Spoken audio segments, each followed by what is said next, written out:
I have been reading about these terms for the past few months: corona-somnia, COVID-19 nightmares, and pandemic dreams.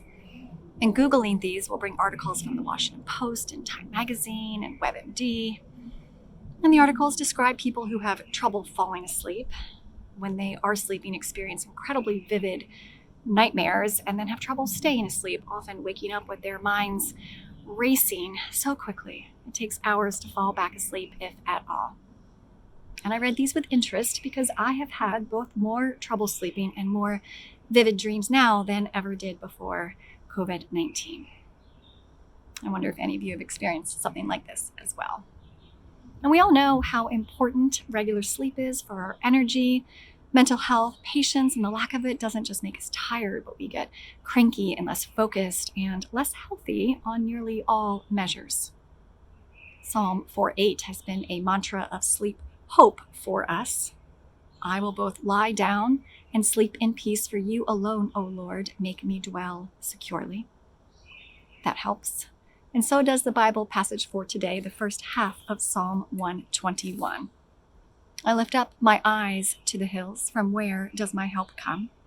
My help comes from the Lord who made heaven and earth. He will not let your foot be moved. The Lord who keeps you will not slumber. He who keeps Israel will neither slumber nor sleep.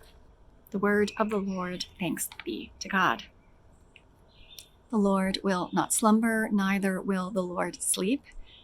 And before reflecting on this, I wouldn't have been able to tell you the qualitative difference between those two words, but there is one in both Hebrew and English. That slumber is more like dozing off, and sleep is the intentional thing you lie down to do for a long period of rest. Sleepover is not as accurate a name for what happens as slumber party based on the amount of sleep expected. And do you remember when those were a thing? I might not miss that we can't do that one for a bit. Sleep is hard when we are working so hard at keeping it all together, to keep up, to keep the balls in the air, to keep pace, to keep peace at home. I think if you are white like I am, to keep from turning away from racial injustice, something that only white people get to do. Maybe also to keep the faith. So maybe the good news of this scripture is that it tells us that keeping is the Lord's work. And the Lord never stops keeping us, because the Lord neither dozes off with hands on the wheel nor retires in a back room for a night of sleep. And when we know that we are first kept by the ever watchful, never slumbering Lord, who, by the way, made heaven and earth, if you need some perspective, it's easier for us to keep what the Lord has given us for our keeping. And we can, at least in theory, allow ourselves the rest and renewal that the God who created a Sabbath wants for each one of us.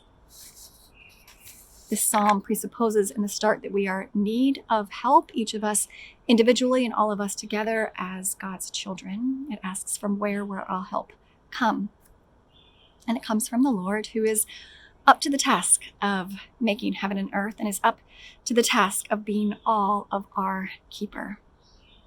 And the psalm begins with an action that I lift my eyes up to the hills, and just doing that small thing, like Pastor Scott said last week in the Monday message about taking the breath and being filled with the Spirit.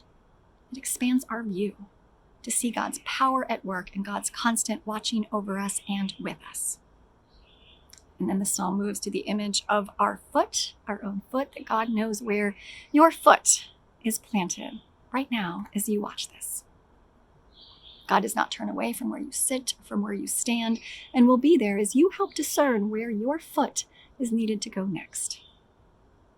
When you next lie down to go to sleep, or possibly for a doze, we can say from these scriptures, we can lie down and sleep in peace, for you alone, O Lord, make us dwell securely, and then add, because you alone, O Lord, neither slumber nor sleep, we can, and do so while you keep watch.